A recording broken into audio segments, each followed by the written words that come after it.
Beleza, então nós vamos falar sobre o AVE isquêmico e o hemorrágico, certo? Vamos falar sobre os dois. Assim a gente vai falar isquêmico e hemorrágico.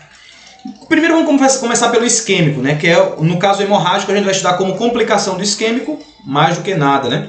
Nós não começamos a estudar o isquêmico o hemorrágico por si só, mas estudamos como uma complicação do isquêmico, certo? Então o que é que pode causar o AVE isquêmico? Tem algumas causas que são mais importantes, certo? 3 causas eu vou dizer aí para vocês principais, tá? Que são a enfermidade dos grandes vasos, por exemplo. Então eu tenho a aterosclerose. Tem a aterosclerose que vai causar essa obstrução e esse êmbolo, né? Vai soltar e vai obstruir mais lá na frente. Então a gente pode ter alguns vasos, por exemplo, a carótida pode ter um êmbolo, um trombo, melhor dizendo, por aterosclerose, e esse pode soltar o trombo, virar um êmbolo e aí obstruir alguma artéria cerebral, anterior, média, e assim vai.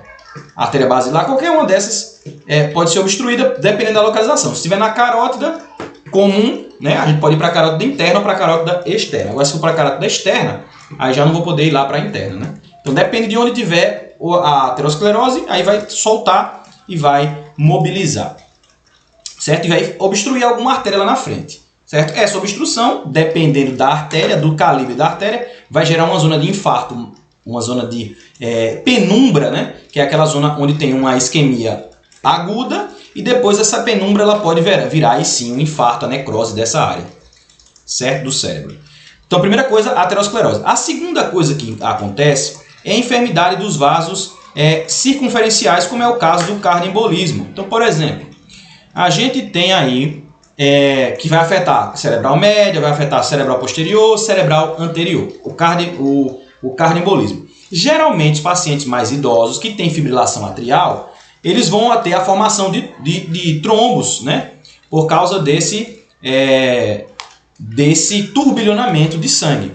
E aí esses êmbolos, né, vão se desprender e vão pegar também na artéria cerebral média, cerebral anterior e cerebral posterior, certo? Então, o cardioembolismo também pode ser causa. É o caso da fibrilação atrial. Então, memoriza aí. Pessoas que têm fibrilação atrial, né, elas têm aí essa chance de apresentar esses êmbolos aí que vão se soltar de causa cardiológica, certo? Então, eu tenho os próprios vasos com ateroembolismo e tenho a causa cardiológica com o cardioembolismo, certo? A enfermidade dos vasos perfurantes, por exemplo, a cápsula interna, os gânglios basais, o tronco do encéfalo, vai acontecer mais, então são artérias de menor calibre, que vão acontecer mais por hipertensão arterial. Pacientes com hipertensão arterial crônica, geralmente eles vão acometer mais infartos lacunares, né? Infartos lacunares, certo? Beleza? Então pode ser a hipertensão arterial para vasos mais pequenos, pode ser a aterosclerose e o cardioembolismo. As 3 coisas aí principais que vão causar esses síndromes isquêmicos por obstrução vascular. Lembra que existe aí, não existe só o AVE, né, isquêmico. Existem quadros aí que são, por exemplo, o ataque isquêmico transitório, o AIT, né, que é um quadro aí que é por causa de vasoespasmo. Então acontece um vasoespasmo e aí acontece o AIT. Esse AIT ele é transitório. Mas a gente não vai esperar não vai esperar a clínica mostrar que é um AIT, porque ele dura menos de 24 horas, certo? Mas e como é que eu vou saber? Porque pode ser um AIT e pode ser um AVE isquêmico. Então eu tenho que fazer exames para poder ver se esse paciente ele tem ou não um AVE, certo? Nossa conduta em relação ao ataque isquêmico transitório por vasoespasmo é ver se esse paciente ele tem ou não um AVE isquêmico, certo? Então eu tenho que pesquisar o AVE isquêmico. Aí alguns dizem assim, então vamos fazer uma tomografia computadorizada com contraste. Aliás, sem contraste. Vamos fazer uma tomografia computadorizada sem contraste. A tomografia computadorizada que a gente faz quando chega um paciente, por exemplo, com hemiplegia, né, signos neurológicos e alteração da consciência, que a gente faz logo uma tomografia, né, computadorizada sem contraste, que é o exame padrão ouro ali, para a gente saber se é um AVC, um AVE, né, isquêmico ou hemorrágico, porque na tomografia sem contraste eu vejo o sangue. Então, a tomografia sem contraste, ela não serve para poder diagnosticar aí esse ataque isquêmico transitório, que é, por exemplo, uma amaurose fugaz. O paciente ele pode apresentar uma amaurose fugaz, uma perda de visão aí por conta dessa obstrução transitória. Não é isso? E não vai ter coisas piores relacionadas, certo? Então, esse paciente aí, a gente tem que descartar o acidente isquêmico transitório, certo? Então, a gente vai fazer isso. A gente não adianta pedir a tomografia. A tomografia não serve para diferenciar. Se eu tiver dúvida, eu tenho que pedir uma ressonância magnética, certo? Tenho que pedir uma ressonância. É a ressonância que vai mostrar ali, nas primeiras horas, se existe ou não lesões, uma área isquêmica, tá? A tomografia não mostra a isquemia aí nas primeiras 6 horas. Algumas literaturas falam 6 horas, né? Então a gente não vai esperar 6 horas, tá? Porque aí, se for AVE, eu já tenho que começar nas primeiras 4 horas e meia com o tratamento. Então eu não vou ter o parâmetro fidedigno para diferenciar entre AIT e AVE. Por isso eu preciso de uma ressonância, tá? Se for ou então, na ausência de ressonância, eu já tenho que fazer o tratamento, tá? Então eu tenho duas opções. Se eu posso fazer a ressonância, eu faço para descartar. Se eu penso em AIT, então eu vou descartar o AIT com a ressonância, ou então eu trato diretamente para AVE, certo? Para acidente vascular encefálico. Tem as duas opções. Ou eu faço a ressonância ou eu trato. Porque senão, esse paciente ele vai complicar e aí vai ser mais difícil o tratamento posterior. Certo? Então, para descartar, para diferenciar entre acidente isquêmico transitório, que não vai ter área de penumbra, certo? De necrose, melhor dizendo, não vai ter área de necrose, porque o AVE ele tem uma área de necrose central e uma zona de penumbra periférica. Lembra disso? A gente tem uma área que já foi lesionada, que não vai se recuperar, por isso que ele tem esse déficit neurológico focal, e aí eu tenho uma área que pode ser recuperada. É por isso que eu tenho que atuar de forma rápida, para não perder essa área de penumbra, certo? Essa área que ainda está isquêmica, que tem uma vasculatura um pouco prejudicada, mas que pode ser recuperada, certo? Então a gente tem que atuar rapidamente. É assim que eu diferencio entre AIT e AVE, certo? Eu vou ver a ressonância magnética. Daqui a pouco a gente fala sobre diagnóstico de AVE, mas aí só falando sobre esse ataque isquêmico transitório, que não adianta, certo, eu fazer uso de tomografia computadorizada sem contraste para diferenciar, porque eu não vou ver essa diferença, certo? Então, por exemplo, na maioria das vezes esse AIT ele vai ter uma amaurose fugaz, como eu falei para vocês, e para descartar a gente vai pedir a ressonância. Lembrar disso, certo? Todo paciente que tem ataque isquêmico transitório, ele tem que ser internado. Tem que ser internado, de todo jeito, tá? E na ausência da ressonância, tem que ser tratado para AVE. Beleza. Aí, lembra, o AIT é um ataque isquêmico transitório que vai durar menos de 24 horas. O AVE ele dura mais de 24 horas. Se não for tratado, o paciente só vai piorar. A gente só vai perder mais área encefálica. Então é por isso que a gente precisa tratar de forma precoce. Certo? É importante aí, nos pacientes que tiveram AIT, certo? Porque eles têm risco de apresentar AVE. Então a gente precisa saber aí se esse paciente ele vai ter um risco de apresentar aí nos próximos dias um AVE. Eu vou fazer o cálculo do risco. Quais são os parâmetros que eu uso aí para fazer esse cálculo de risco, se o paciente vai ou não aí ter um risco alto de apresentar o AVE. Então eu vou ver aí o ABCDD, que é um critério que a gente usa, que é um critério em inglês, que a gente usa para saber se esse paciente tem um risco. Quando ele tem mais de 4 pontos, maior ou igual a 4 pontos, ele vai ter um risco de sofrer aí o AVE nos próximos 2 dias. Por isso que eu tenho que entrar já com a terapia, com antiagregação plaquetária, para prevenir o risco aí desse paciente apresentar o AVE associado ao AIT, certo? AIT, ataque isquêmico transitório.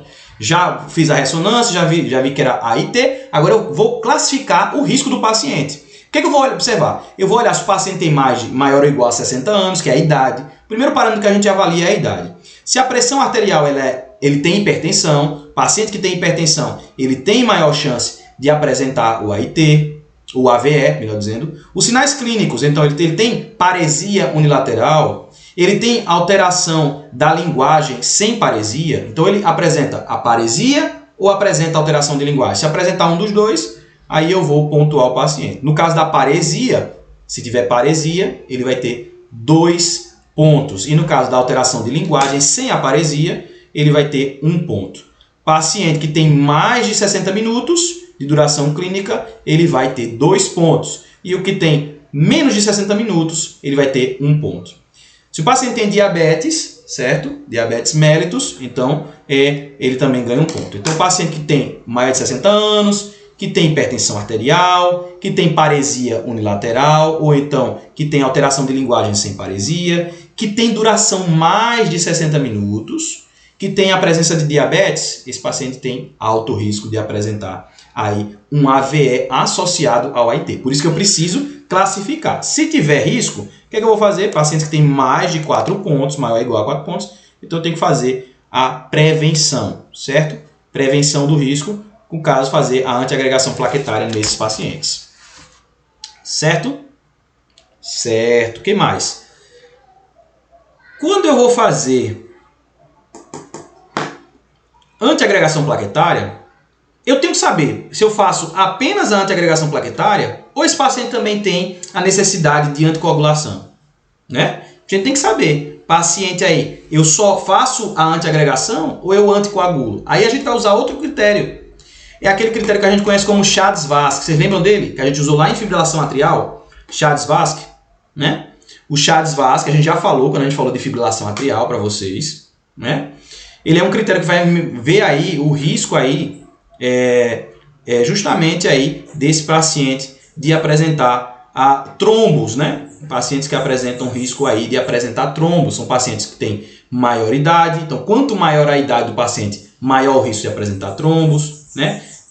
Tem coisas que são comuns aos dois critérios, por exemplo, paciente maior de 65 anos, pacientes que têm diabetes mellitus, paciente que tem hipertensão arterial, são todos critérios também que fazem parte do Chades-Vasque, né? Mas aqui acrescenta, por exemplo, o sexo feminino, né? Ou paciente que tem mais de 75 anos, ele tem maior risco ainda, né? O paciente que teve alguma alteração cardiovascular anterior, já apresentou AIT, já apresentou o tromboembolismo, já apresentou algum infarto anterior, então esse paciente ele apresenta maior risco.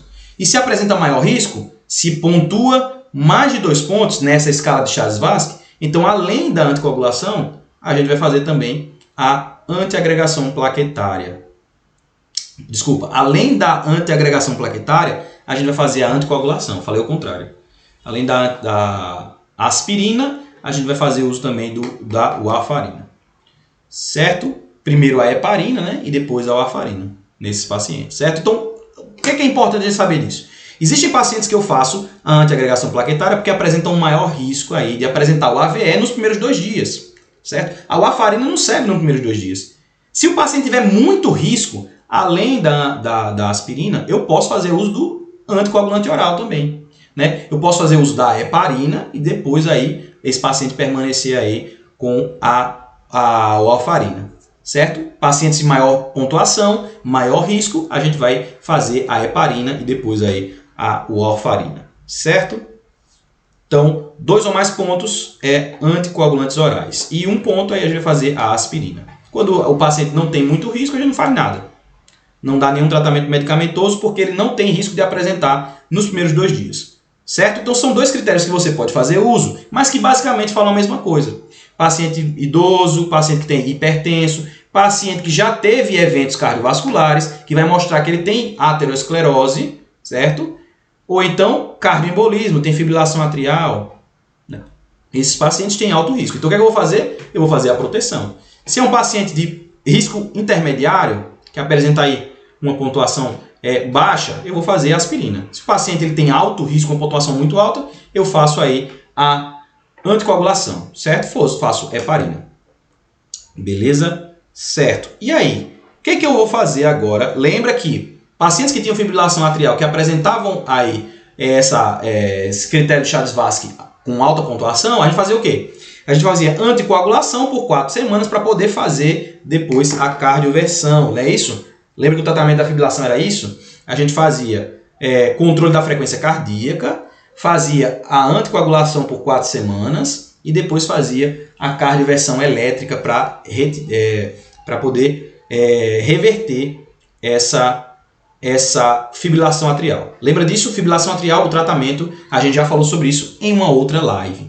Tá? Todas essas coisas elas são relacionadas. Não pense que são coisas isoladas. Né? Paciente que tem risco cardiovascular, ele apresenta risco de apresentar várias coisas. Doenças coronárias, então tem que pensar no tratamento coronariano.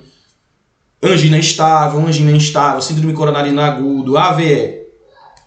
Tudo isso daí está dentro do mesmo pacote. Alterações vasculares que vão gerar alterações cardíacas e alterações cerebrais. Tá? Tudo isso está dentro do mesmo saco. Certo. Beleza, falamos do AIT, falamos que temos que ter, se teve o AIT, a gente tem que fazer prevenção. Não vai ser tanto isso que a gente vai enfocar nas questões. O mais importante para a gente é saber do AVE propriamente dito, do isquêmico, do hemorrágico. Mas só para introduzir o tema, a gente fala um pouquinho sobre isso. Agora, falando para vocês do AVE isquêmico, são as causas, a gente já falou. E agora eu vou falar um pouquinho sobre o diagnóstico desse AVE, certo? A clínica que a gente vai pensar. Então, o paciente, por exemplo, ele teve uma perda da força, uma perda da mobilidade, um problema na fala, na compreensão, que a gente chama de afasia, disartria, né? O paciente apresenta plegias, paralisia de algum membro. Então, se foi abrupto, dificuldade repentina para caminhar, paciente ela apresenta uma dor de cabeça forte repentina. Então, tudo isso são sinais que vão mostrar para a gente, que vão fazer a gente suspeitar de AVE, certo? O paciente teve AVE, nossa conduta então é fazer o diagnóstico de AVE. E aí, para o diagnóstico de AVE, nós já falamos. Nós temos que, primeira coisa, diferenciar se o AVE ele é isquêmico ou hemorrágico. Não é isso?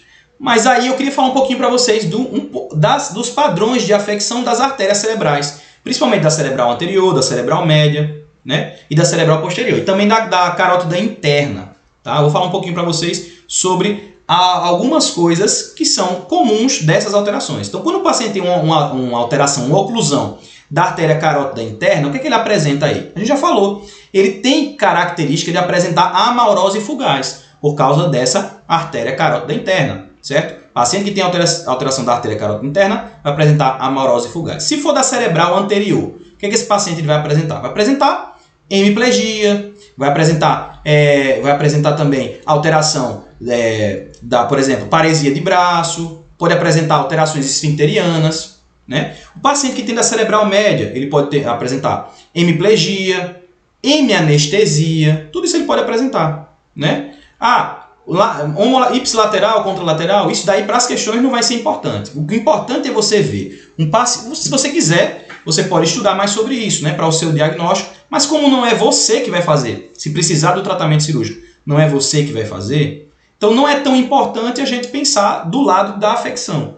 O mais importante é a gente descartar o AVE hemorrágico com a tomografia sem contraste e eu observar esses signos clínicos para poder pensar em AVE. Certo? A cerebral posterior, então, por exemplo, o paciente ele vai apresentar hemianópsias, quadrantópsias, certo? O paciente apresenta essas alterações. Lembra que tinha, né? Síndrome de Horner, tudo isso afecções que podiam ser causadas aí.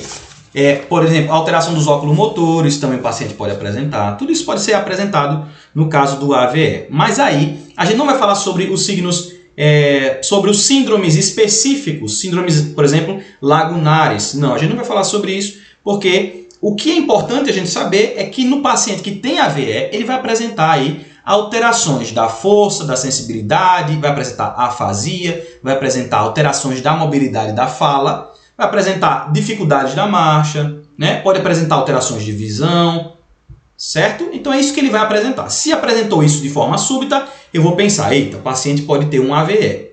Se ele tem um AVE, o tratamento independente da zona de afecção vai ser o mesmo tratamento.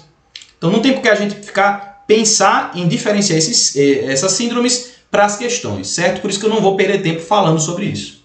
Agora, o diagnóstico. A gente tem que fazer diagnóstico diferencial com outras patologias, né? Por exemplo, a epilepsia. O paciente também apresenta uma alteração motora, mas aí é uma alteração específica, né? Isso que a gente já estudou live sobre isso. Existe, por exemplo, também outras enfermidades, como outras enfermidades são crônicas degenerativas, né? Mas lembra que elas são progressivas, né? Às vezes simétricas, às vezes assimétricas. E cada uma delas tem uma característica específica, não é isso? Como, por exemplo, a miastenia gravis. A gente falou sobre ela, o Guillain-Barré, esclerose múltipla, a esclerose lateral amniotrófica. Nós falamos de todas elas. Na live passada nós falamos de duas e na live retrasada nós falamos de mais duas. Então, todas essas daí vão ter síndromes piramidais, extrapiramidais, pode ter também. E aí, cada uma delas tem uma característica específica, tá? Não tem como você confundir com o AVE, porque elas têm as suas próprias características. O AVE, como a gente falou, é uma perda súbita de alguma capacidade que o paciente apresenta, como é a fala, ou os movimentos, a força, a sensibilidade. Perda abrupta, certo? De uma só vez, naquele momento. Tá? E o paciente também pode apresentar alterações de consciência, por que não? Nível de consciência. E aí, posteriormente, também o paciente pode ter até o coma, dependendo aí da lesão e da complicação da lesão. O diagnóstico, então, nós vamos fazer o diagnóstico clínico, né? A anamnese, o exame físico. Inclusive, a gente pode fazer até a auscultação, por exemplo, de carótida, né? Não é por causa da aterosclerose, pode ter um sopro de carótida. Ou eu posso fazer também o eletrocardiograma para poder ver a fibrilação atrial, que também é uma possível causa. Ou a medição da pressão arterial para poder ver aí como é que está. Não é isso? Lesão de órgão-alvo. Não é isso? Então, lembra que a gente tem que descartar se tem ou não hemorragia, por isso que eu peço uma tomografia computadorizada sem contraste. Então, faço o exame clínico, faço a tomografia. E aí eu vou observar se esse paciente tem ou não hemorragia. Não tendo hemorragia, a gente já fica menos preocupado, vamos dizer assim. Agora, eu posso, dependendo do quadro clínico, pensar que é um AIT ou não pensar. Se eu pensar, eu tenho que usar uma ressonância magnética para poder descartar o AIT. Se não, lembra que a maioria dos AITs eles vão durar aí em torno de 60 minutos. Né? Então, a gente ainda está dentro da janela terapêutica aí. Então, depois de 60 minutos já tem maior gravidade. E aí eu já não vou pensar mais em AIT, eu vou buscar outras causas. Certo? É importante então que a gente faça eletrocardiograma. Se eu tiver a ressonância, posso fazer ressonância. Posso fazer outros exames de coagulação, também posso fazer. Mas o mais importante é fazer a tomografia computadorizada sem contraste para descartar a hemorragia. E se eu tiver dúvida, fazer uma ressonância magnética para diferenciar entre AIT e AVE, isquêmico, certo? Beleza. Fiz aí o diagnóstico. O paciente aí tem uma zona de penumbra. Observei ali a zona de penumbra bem característica ali. Às vezes pode observar, às vezes não. Mais comum é que não observe. E aí essa zona aí a gente vai tentar resgatar. Qual é o tratamento que a gente utiliza para resgatar essa zona de penumbra? Lembra, eu tenho uma zona central que já perdi. E eu tenho uma zona periférica à zona central que eu posso recuperar. Posso melhorar as funções desse paciente. E aí eu tenho que fazer o tratamento aí trombolítico, certo? A droga de eleição é a TPA, não é isso? A gente vai fazer o tratamento trombolítico e a principal complicação do tratamento trombolítico é a questão da hemorragia. Então é muito importante e a gente já vai entrar no caso a falar sobre o AVE hemorrágico. Agora, antes de fazer a anticoagulação, o paciente está hipertenso, o que eu tenho que fazer? Baixo a pressão?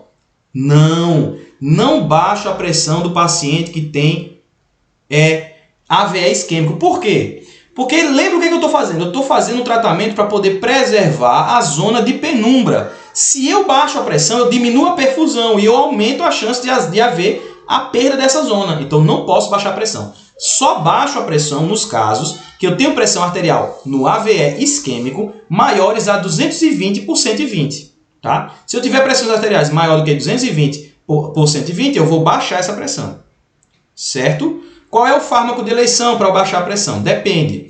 Quando tenho pressões muito elevadas, tá? Com diastólica maior do que 140, aí eu uso, por exemplo, labetalol. Agora, se eu tiver pressões aí não tão elevadas, né? Maior do que 220 por 120, que não tem uma diastólica, que seja uma diastólica abaixo de 140, então eu uso aí o nitroprusiato de sódio, que é o nosso fármaco de eleição para as emergências hipertensivas, tá? Nitroprusiato de sódio. O labetalol se utiliza em casos de pressão arterial diastólica maior do que 140. A diastólica, tá?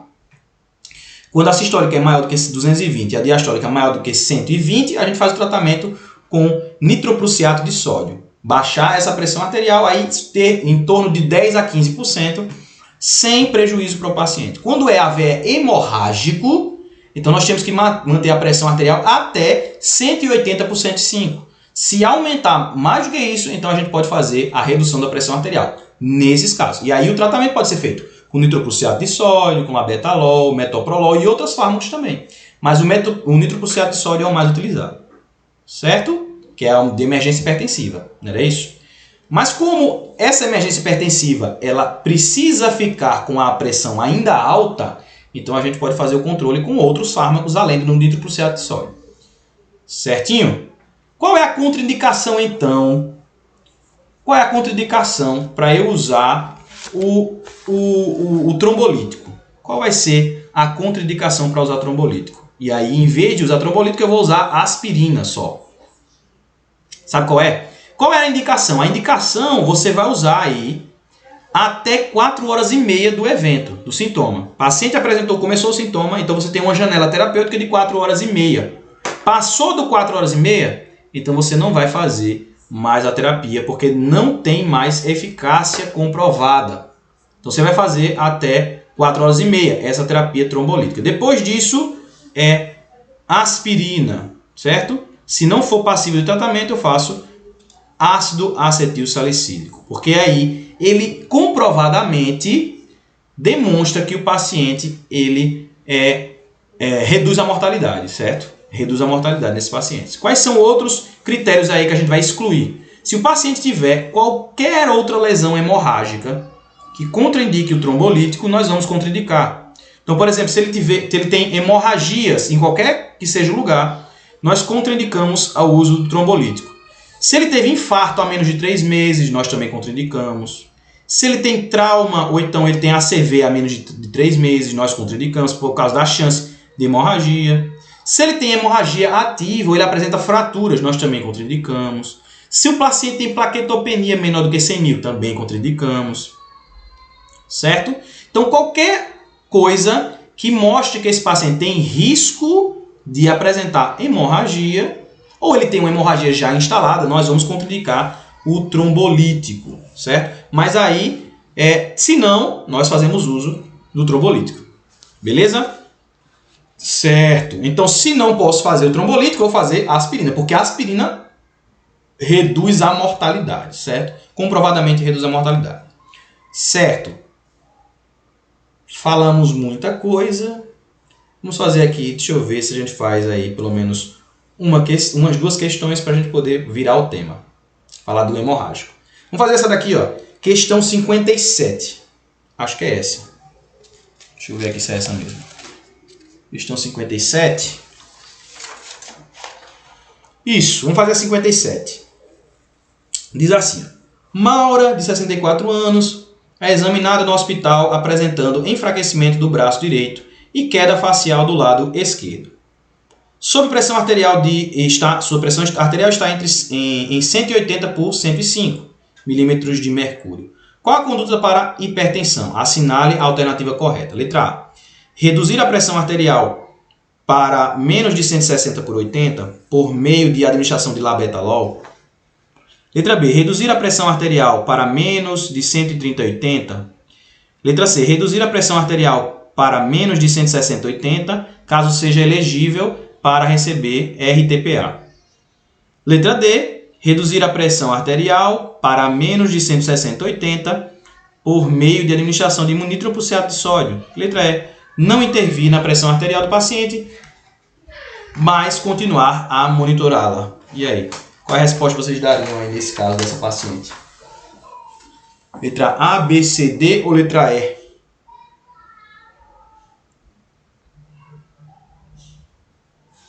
O que foi que a gente falou? Ó, paciente, o que ela apresenta? A gente vai ver as características do AVE hemorrágico. Mas aí essa paciente não, já digo de antemão que ela não apresenta características de hemorragia, ela apresenta características de isquêmico, que foi o que a gente viu. A gente tem hemiparesia, hemiplegia, afasia, alteração de consciência já é outra coisa, né? Então ele tem uma alteração neurológica focal. E aí a pressão está 180/105, que é uma pressão arterial alta. O que é que eu faço? Não reduzo. Só reduzo quando está a mais de 220. Então, letra E, não intervir na pressão arterial da paciente, mas continuar a monitorá-la. Certo? Vamos ver aqui mais uma. Deixa eu ver o que é. Vamos ver aqui, ó. Diz assim, ó. Questão 1.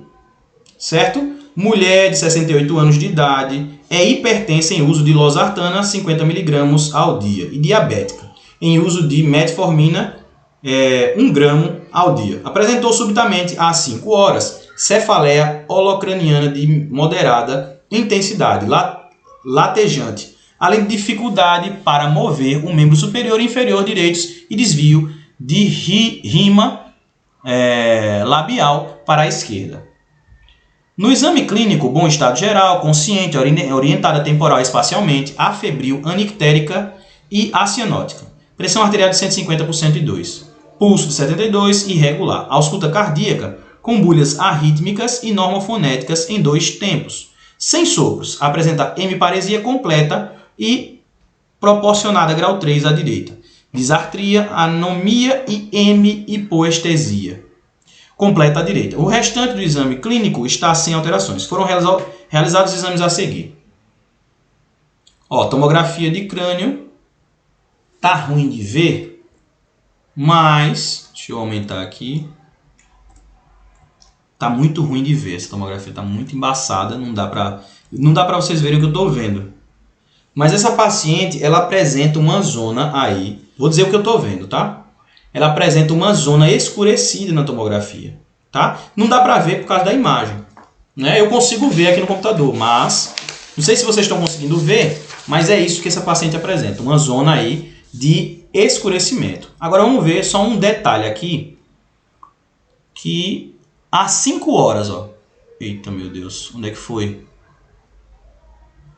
Ó, isso já aconteceu às 5 horas. Já passou a janela terapêutica. Não tem mais como tratar essa paciente com trombolítico. Já passou a janela terapêutica. Já tem mais de 4 horas e meia, já está em 5 horas. Então não tem mais benefício tratar essa paciente. Ela tem um AVE, né? Essa paciente apresenta um AVE, apresenta signos neurológicos focais e apresenta bom estado geral. Ó, não tem alteração, mas já está às 5 horas. Aí o exame vai mostrar essa zona escurecida na tomografia, certo? Uma área isquêmica aí frontoparietal, é isso que a gente está vendo à esquerda, certo? O que a gente está vendo é isso nessa tomografia. Não dá para ver direito, mas seria essa a descrição. E aqui ele mostra o eletrocardiograma. Ó, o que a gente consegue ver nesse eletrocardiograma? Vou ver aqui o D2 longo, tá? Nós já falamos sobre taquiarritmia, não falamos? E a gente vai ter uma live sobre taquiarritmia amanhã. Olha que legal, que interativo. Ó, a gente tem, ó, aqui nesse eletrocardiograma, o que é que eu vejo? Eu vejo ausência de onda P e diferenças, ó, tanto na amplitude quanto na duração, entre 2 R's. Então, irregularidade RR com ausência de onda P. Como é que eu digo? Qual é o diagnóstico para isso? É fibrilação atrial. Ó. Ausência de onda P e intervalos RR de diferentes durações. É assim que eu consigo ver a fibrilação atrial. Eu disse para vocês que tinha 3 causas principais de AVE isquêmico, que era atrioembolismo, cardioembolismo e a hipertensão arterial. No caso, isso aí é o cardioembolismo por causa da fibrilação atrial que esse paciente apresenta. Certo? Ele quer saber, então, a nossa conduta. O que é que nós vamos fazer? Se você não está ligado, ó, olha aqui na do D2 longo. Ó. Eu consigo ver, ó, se eu olhar esse QRS, esse QRR aqui, ó, eu vou ver que, ó, 1, 2, 3, 4. Se eu olhar os 5 primeiros QRS, eu vou ver que eles têm diferentes distâncias entre si. Isso não é comum de acontecer. Geralmente o intervalo é regular. Se eu apresento diferentes distâncias e eu apresento ausência de onda P, eu vou dizer que isso aí é o quê? Fibrilação atrial. Né? A gente vai falar melhor sobre isso amanhã, tá? Mas não se preocupe. Considerando a principal hipótese diagnóstica, O tratamento da fase aguda deverá ser feito com, letra A, aspirina e alteplase, letra B, alteplase e tirofibana, letra C, aspirina e heparina, letra D, heparina e tirofibana. O que a gente vai usar nesse paciente? Falei para vocês que quando a gente estava impossibilitado de usar o TPA, a gente tinha que fazer aspirina e em alguns casos poderia usar heparina também. Não foi o que eu falei para vocês? Esse paciente, ó, vamos ver os fatores de risco dele. Ó. Ele tem mais de 60 anos. Ele é hipertenso. Ele tem, o que mais? Ó, deixa eu ver aí. Ele apresenta fibrilação atrial. Ele tem signos neurológicos focais. Então, o que a gente vai fazer? Paciente hipertenso que tem mais de 65 anos, a gente já tem 2 pontos lá no critério de Chades-Vasque. Lembra do Chades-Vasque? Hipertenso maior ou igual a 65 anos. Se eu tenho 2 critérios positivos, eu posso fazer o uso de heparina. Esse paciente tem a indicação de fazer aspirina e heparina, resposta letra C. Usei aí o critério de Chades-Vasque, né? Beleza? Chades-Vasque aí a gente usou. 65 anos que tem aí hipertensão arterial. Então, eu posso fazer uso de heparina. Beleza? Agora vamos rodar o tema. Já estamos aqui muito tempo falando. Vamos falar um pouquinho sobre o AVE hemorrágico agora, tá? E a gente vai fazer algumas questões aí para você ficar feliz. Porque eu sei que você gosta de questão. O seu negócio aqui é questão. Então, vamos fazer.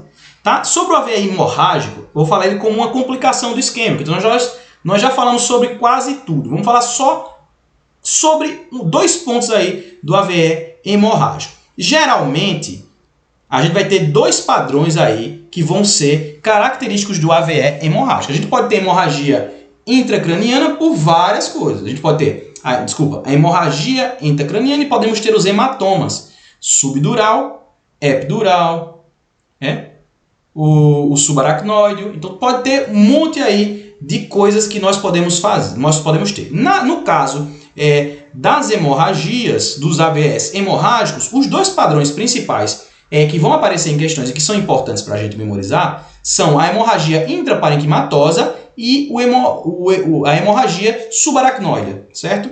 Essas duas vão ser os padrões, a intraparenquimatosa e a subaracnoide.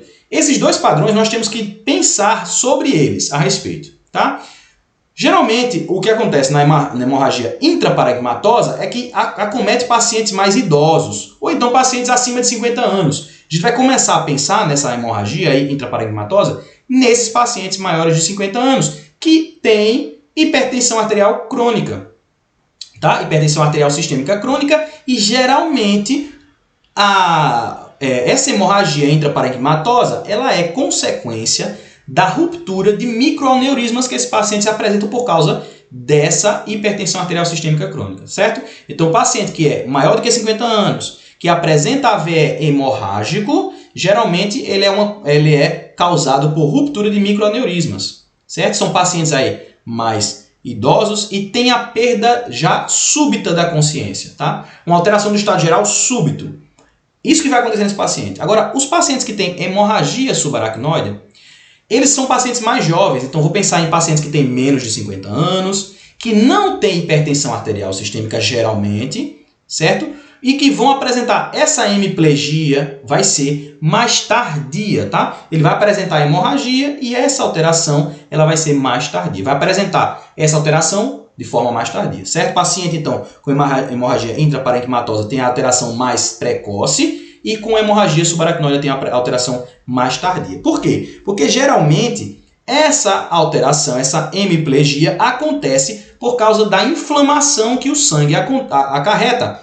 Quando ele entra em contato aí, com alguns sangues alguns vasos do polígono de Willis, certo? Esse sangue ele entra em contato com esses vasos por fora do vaso, né? Por dentro do vaso, o vaso está preparado para receber o sangue. Mas quando ele está fora do vaso, ele causa a inflamação do vaso e causa o que a gente chama de vasoespasmo, tá? Então, o sangue fora do vaso, no polígono de Willis, ele pode gerar o vasoespasmo. E aí, gerando esse vasoespasmo, vai gerar essa hemiplegia tardia, certo?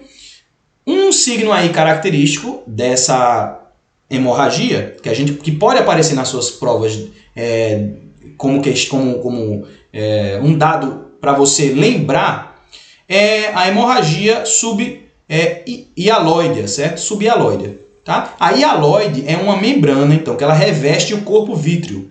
E ela separa o vítreo da retina. Ela reveste o corpo vítreo e separa o vítreo da retina. Então a gente tem uma hemorragia aí subhialóidea, tá? Essa hemorragia subhialóidea vai mostrar pra gente que tem uma hemorragia subaracnoide. Então o sangue ele se coleta anterior à retina e vai mostrar pra gente essa hemorragia subhialóide, que a gente vai ver aí nesse paciente, certo? Então essa é uma característica. Falando um pouquinho sobre o vasoespasmo, que pode acontecer nesses pacientes, tem algumas coisinhas aí que eu queria falar para vocês sobre o vasoespasmo. O que eu tenho para falar? É o seguinte, ó. Então a gente sabe que o vasoespasmo vai acontecer nesses pacientes que têm hemorragia subaracnoide, né? O sangue ele vai inflamar essas artérias do polígono de Willis, isso a gente já sabe. Ele vai demorar aí para aparecer os sintomas aí em torno de 3 até 14 dias, diferente da intraparenquimatosa que aparece o sintoma já quando existe o sangue já aparece o sintoma. Então, o diagnóstico você pode fazer por Doppler, né? O Doppler transcraniano. E a prevenção desse vasoespasmo, por causa dessa hemorragia, você pode fazer com os 3Hs, né? Os 3Hs, a terapia dos 3Hs. Lembra disso? A prevenção do vasoespasmo na hemorragia subaracnoide. Você faz com os 3Hs. Você faz com hipertensão, então você vai induzir a hipertensão, hipervolemia e hemodiluição. Hipertensão, hipervolemia e hemodiluição. São essas 3 coisas que você vai usar para terapia, certo? Desses pacientes. Então vamos fazer aqui algumas questões, porque a gente já falou aí o mais importante sobre o AVE hemorrágico. Certo? Vamos lá para o começo de tudo. Lá o começo da apostila de questões, questão 19. Certo? Diz assim, ó. Na avaliação de um paciente com rebaixamento do nível de consciência, a identificação de hemorragia subhialoide, no exame de fundo de olho, sugere como diagnóstico, então foi o que a gente falou. Se eu tenho um paciente, hemorragia subhialoide, o que é que eu vou pensar? Subhialoide, eu vou pensar na hemorragia subaracnoide, certo? Resposta, letra C. Penso na hemorragia subaracnoide. Então, um paciente com hemorragia subhialoide, eu vou pensar em hemorragia subaracnoide. O hialoide é o que separa, a membrana separa o corpo vítreo, o vítreo da retina. Se eu tenho lá no fundo de olho essa hemorragia subhialoide, eu vou pensar em hemorragia subaracnoide, certo? 24. Na terapia do vasoespasmo cerebral secundária à hemorragia subaracnoide, denominada 3H, é baseado em... Então, o que foi que a gente falou? Acabou de falar. Letra A, hipertensão, hipovolemia, hemodiluição. Letra B, hipertensão, hipovolemia, hemostasia. Letra C, hipertensão, hipervolemia, hemodiluição. Letra D, hipertensão, hipervolemia, hemostasia. Letra E, hemoterapia, hipertensão e hipervolemia. Como a gente falou, a resposta aí da 24 também é a letra C. Hipertensão, hipervolemia e hemodiluição. Letra C. Fácil, fácil. Acabamos de falar sobre isso, né? Então não tem dificuldade. A 57 que a gente já fez, vou passar ela aqui. Vamos ver aí uma que vai falar sobre hemorrágico, mas... Deixa eu ver aqui das que eu tenho, qual é que fala sobre hemorrágico para a gente fazer. Acho que a 13, pronto. Essa daqui, 13. Deixa eu ver. Ó, 13. Homem, 49 anos, é trazido ao pronto-socorro apresentando há 3 horas perda da consciência precedida por cefaleia intensa, náuseas e vômitos, antecedentes pessoais. Tabagista, hipertensão com tratamento irregular. Exame físico, pressão arterial de 170 por 140, frequência cardíaca de 92, oximetria de pulso, ar ambiente 93%, temperatura de 36,8, frequência respiratória de 18 e neurológico, inconsciente, não respondendo a estímulos verbais, pupilas isofotorreagentes, rigidez de nuca presente, hemiplegia esquerda e ausência de reflexos osteotendinosos esquerdos. A base fisiopatológica é: letra A, ruptura de microaneurisma. Letra B, obstrução de artéria cerebral média. Letra C, ruptura de veias ponte. Letra D, angiopatia amiloide e só. E aí, qual é a fisiopatologia desse paciente aí, 49 anos, que chegou aí com perda da consciência, tá? Paciente hipertenso, não? Como é? Hipertensão com tratamento irregular esse paciente tem. O que eu vou pensar que aconteceu aí?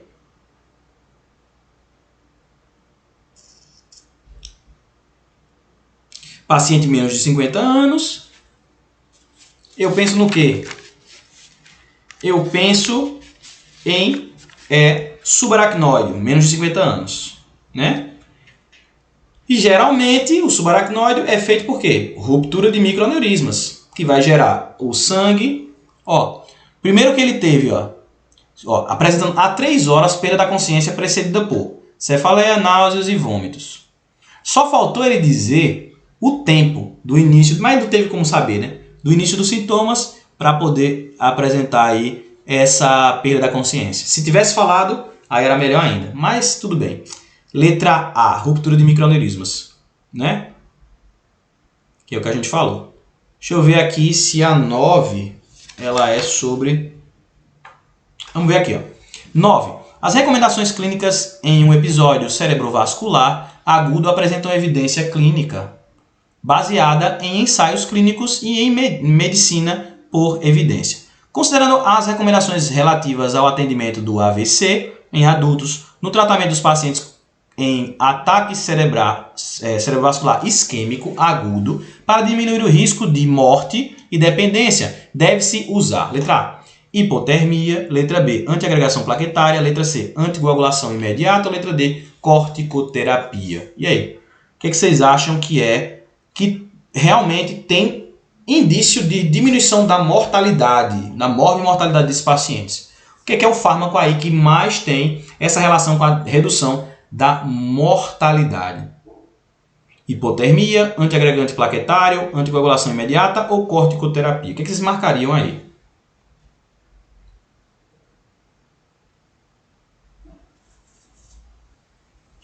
E aí? Letra B, antiagregante plaquetário, como eu falei para vocês. Tá vendo? Fácil demais. Fazer mais uma? Assim, a apresentação clínica em que há contraindicação absoluta para o uso de trombolítico é: letra A, hipertensão renovascular. Letra B, cirrose por vírus C. Letra C, acidente vascular prévio a 45 dias com recuperação total dos sintomas. Letra D, gestante no 3º trimestre. Ou letra E, diverticulose colônica. Qual é a contraindicação absoluta para o uso de trombolítico aí? Letra A, B, C, D ou letra E? Qual é a contraindicação para o uso de trombolítico aí?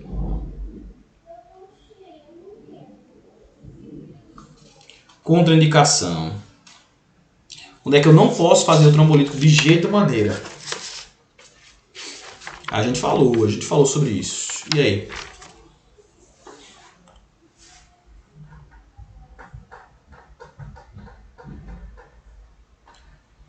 Letra C, AVC prévio a 45 dias, né? Se a gente tem até 3 meses AVC, eu não posso fazer trombolítico, está contraindicado. Não é isso? Fácil demais. Ou então qualquer hemorragia aí, ou cirurgia, ou a 3 meses, infarto, também está contraindicado fazer. Certo? Então, letra C. Beleza? Paciente de 50 anos, sexo feminino, é admitida no setor de emergência com hemiplegia esquerda de início súbito a 2 horas. Paciente tem como única comorbidade fibrilação atrial há 3 anos, sem necessidade de controle da frequência e em uso de rivaroxabana 15 mg por dia. Durante a avaliação do médico plantonista, ela está orientada e descreve sua história em detalhes. O exame físico evidencia pressão arterial de 200 por 110 e em repetidas aferições nos 4 membros, além de confirmar a hemiplegia. Não foram detectadas outras alterações relevantes, considerando o manuseio clínico ideal para esse caso, além de manter a paciente em monitorização, como deve ser feito o tratamento da pressão arterial nesse momento. Então, para os pacientes, veja, uma observação importante aqui em relação ao que eu falei. Nós não temos que fazer o controle da pressão arterial no AVE isquêmico, certo? Somente quando está acima de 220 por 120. Agora, nos pacientes que têm indicação para o tratamento fibrinolítico, nós temos que fazer, melhor dizendo, o controle da pressão arterial. Então, temos que reduzir essa pressão arterial em torno aí de 185 por 105. A gente vai deixar a 110, 105. A gente vai reduzir essa pressão arterial aí com nitroprussiato de sódio. Aí você diria, então a resposta dessa questão aqui é fácil. É a letra D. Iniciar nitroprussiato por via endovenosa. Tá certo. Só que tem um problema. Essa paciente ela tem uma contraindicação absoluta para o uso de terapia fibrinolítica. Lembra que a gente falou? Pacientes que estão acima de 4 horas e meia têm contraindicação. Aí você diz, mas essa paciente está no delta, aí, no limiar, né? 2 horas só, não tem 4 horas e meia, certo? Mas ela tem uma contraindicação que é o uso de rivaroxabana. A paciente está anticoagulada com rivaroxabana. Isso contraindica o uso da terapia fibrinolítica. Tá? Não existe melhora da mortalidade aí nesses casos. Né? Então está contraindicada nesse caso por causa da rivaroxabana e por isso que nós não vamos iniciar medicamento. Então, paciente que tem aí AVE isquêmico diagnosticado e ele não vai fazer terapia fibrinolítica. O que eu vou fazer? Não faço controle da pressão arterial, a não ser que esteja acima de 220 por 120.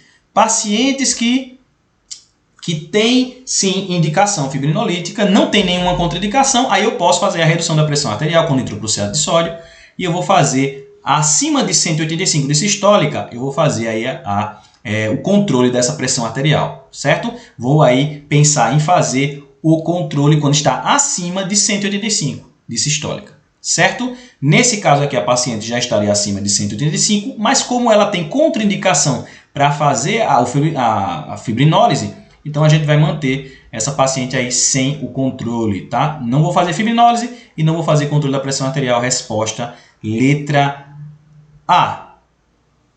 E para você do YouTube, não se esquece de curtir e compartilhar esse vídeo, meu querido.